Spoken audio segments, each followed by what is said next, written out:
Hindu code bill में जो हिंदू महिलाएं भारत में हुआ करती थी, मनुस्मृति के तहत उनके पढ़ने लिखने पर धार्मिक बंदिश थी और पुरुष के मुकाबले उनको दोयम दर्जे का उनका स्थान था। यहाँ तक कि जिस तरह देश में शूद्रों और अछूतों की स्थिति थी, उसी तरह देश में हिंदू महिलाओं की स्थिति थी। महिलाओं को पति कितने ही जालिम और क्रूर क्यों न हो, उसको तलाक का अधिकार न था। और महिला को अगर बच्चे नहीं होते तो बच्चे गोद लेने का हक नहीं था। महिला को अगर उसका पति छोड़ दे तो उसको अपने लिए और अपने बच्चों के लिए गुजारा भत्ता लेने का हक नहीं था।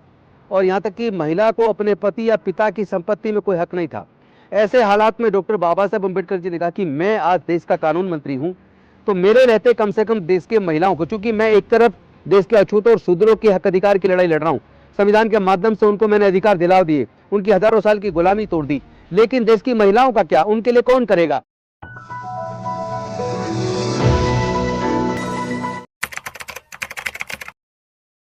नमो बुद्धाय, जय भीम, जय भारत, जोहार साथियों, जय संविधान। मैं तमाम बहुजन महापुरुषों के चरणों में नमन करते हुए आज आपके सामने रूबरू हुआ हूँ इस बात पे चर्चा करने के लिए कि आखिर डॉक्टर बाबा साहेब अम्बेडकर जी ने 1951 में अपने कैबिनेट मंत्री के पद से इस्तीफा क्यों दिया। ऐसे कौन से कारण थे कि डॉक्टर बाबा साहेब अम्बेडकर क्या चाहते थे, कौन से ऐसे कारण बने जिसकी वजह से डॉक्टर बाबा साहेब अम्बेडकर मजबूर हुए एक मंत्री पद से इस्तीफा देने के लिए। तो मैं आपको बताता हूं साथियों, doctor Baba Saheb Ambedkar Hindu code bill लेकर आए थे। क्या था ये Hindu code bill? Hindu code bill में जो हिंदू महिलाएं भारत में हुआ करती थी, मनुस्मृति के तहत उनके पढ़ने लिखने पर धार्मिक बंदिश थी और पुरुष के मुकाबले उनको दोयम दर्जे का उनका स्थान था। यहाँ तक कि जिस तरह देश में शूद्रों और अछूतों की स्थिति थी, उसी तरह देश में हिंदू महिलाओं की स्थिति थी। महिलाओं को पति कितने ही जालिम और क्रूर क्यों न हो, उसको तलाक का अधिकार न था। और महिला को अगर बच्चे नहीं होते तो बच्चे गोद लेने का हक नहीं था। महिला को अगर उसका पति छोड़ दे तो उसको अपने लिए और अपने बच्चों के लिए गुजारा भत्ता लेने का हक नहीं था। और यहाँ तक कि महिला को अपने पति या पिता की संपत्ति में कोई हक नहीं था। ऐसे हालात में डॉक्टर बाबा साहेब अम्बेडकर जी ने कहा कि मैं आज देश का कानून मंत्री हूँ,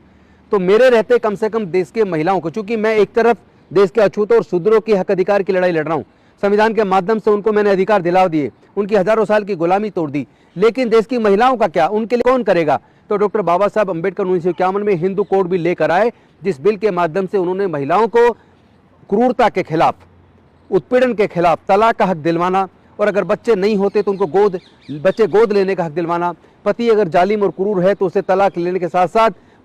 उसे अपने पति से उनको गुजारा भत्ता अपने लिए और अपने बच्चों के लिए लेना, वह पिता और पति की संपत्ति में उनको हक मिलने का वो कानून हिंदू कोड बिल लेकर आए। लेकिन संसद के अंदर इतना जबरदस्त विरोध, पूरी की पूरी संसद डॉक्टर बाबा साहेब अम्बेडकर के और हिंदू कोड बिल के खिलाफ हो गई। उसमें मुख्य भूमिका किसने लगाई? उसमें मुख्य भूमिका तमाम देश के बड़े बड़े नेता जो अपने आप को हिंदू धर्म का ठेकेदार कहते थे, और उसमें भी एक ऐसे धर्मगुरु जो कृपात्री महाराज, जिनका कृपात्री महाराज का इस्तेमाल आरएसएस ने किया, कृपात्री महाराज का इस्तेमाल जनसंघ ने किया, और उन सब ने मिलकर कृपात्री महाराज के माध्यम से एक ऐसा बड़ा आंदोलन उन्होंने छेड़ दिया कि डॉक्टर बाबा साहेब अम्बेडकर के द्वारा हिंदू महिलाओं को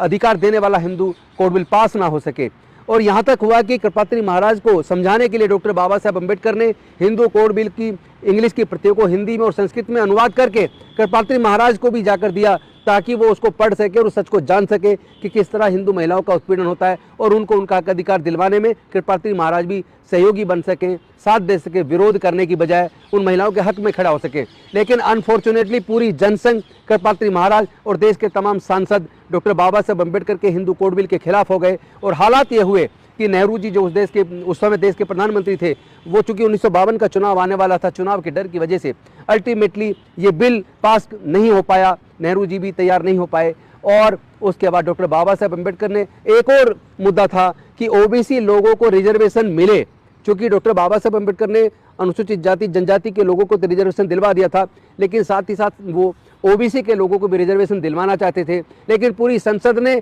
उसका भी विरोध किया। इसलिए इन दो मुद्दों के वजह से डॉक्टर बाबा साहेब अम्बेडकर ने कहा कि एक मेरे कानून रहते, अगर ओबीसी के लोगों को रिजर्वेशन नहीं मिल सकता, मेरे कानून मंत्री रहते, अगर भारत की हिंदू महिलाओं को उनको भी वो सारे हक अधिकार नहीं मिल सकते जो पुरुषों को हैं, तो फिर मेरे कानून मंत्री बने रहने का क्या हक, क्या फायदा। अल्टीमेटली डॉक्टर बाबा साहेब अम्बेडकर ने बड़े दुखी मन से अपनी इस आवाज़ को बुलंद करते हुए कि मैं उनकी हक की लड़ाई लड़ता रहूंगा, अपने कानून मंत्री के पद से त्यागपत्र दे दिया। लेकिन ये सच्चाई क्या देश के सभी लोगों को मालूम है? सब लोगों को, देश के लोगों को इस सच का पता लग सके कि डॉक्टर बाबा साहब अम्बेडकर ने कानून मंत्री के पद से इस्तीफा क्यों दिया। लेकिन अच्छी बात यह रही कि 1952 में चुनाव में फिर से नेहरू जी जीत गए और देश के प्रधानमंत्री बने, तो डॉक्टर बाबा साहब अम्बेडकर जी ने नेहरू जी को पकड़ लिया कि अब तो चुनाव का डर खत्म हो गया, फिर से जीत गए हो, अब कम से कम हिंदू कोड बिल को लागू करो। और फिर बड़ा दिल दिखाते हुए कि नेहरू जी ने भी, चूंकि वो प्रोग्रेसिव सोच वाले थे, वो पूरे देश को उन्होंने IIT दी, IIM दी, इंजीनियरिंग कॉलेज, मेडिकल कॉलेज दिए, तमाम तरह की योजनाएं दी, पंचवर्षीय योजनाएं, प्लानिंग कमीशन। वो बाबा साहब की विचार को आगे बढ़ाते हुए नेहरू जी ने सहमति दिखाते हुए अल्टीमेटली इस हिंदू कोड बिल को 5 भागों में बांट कर लागू किया। 1955 में हिंदू मैरिज एक्ट, 1956 में Hindu adoption and maintenance act, 1956 में Hindu succession act and guardians and wards act. इस प्रकार 4 भागों में बंटकर ये कानून बना, लागू हुआ और हिंदू महिलाओं को अधिकार मिले। तो साथियों, मैं समझता हूं कि आज की इस वार्तालाप के माध्यम से मैं आपको ये समझाने में कामयाब जरूर हुआ हूँगा कि डॉक्टर बाबा साहब अम्बेडकर ने आखिर कानून मंत्री के पद से इस्तीफा क्यों दिया और फिर किस तरह भारत की हिंदू महिलाओं को अपनी पूरी ताकत लगाकर नेहरू जी को तैयार करके वो उनके हक अधिकार दिलवाने में कामयाब हुए।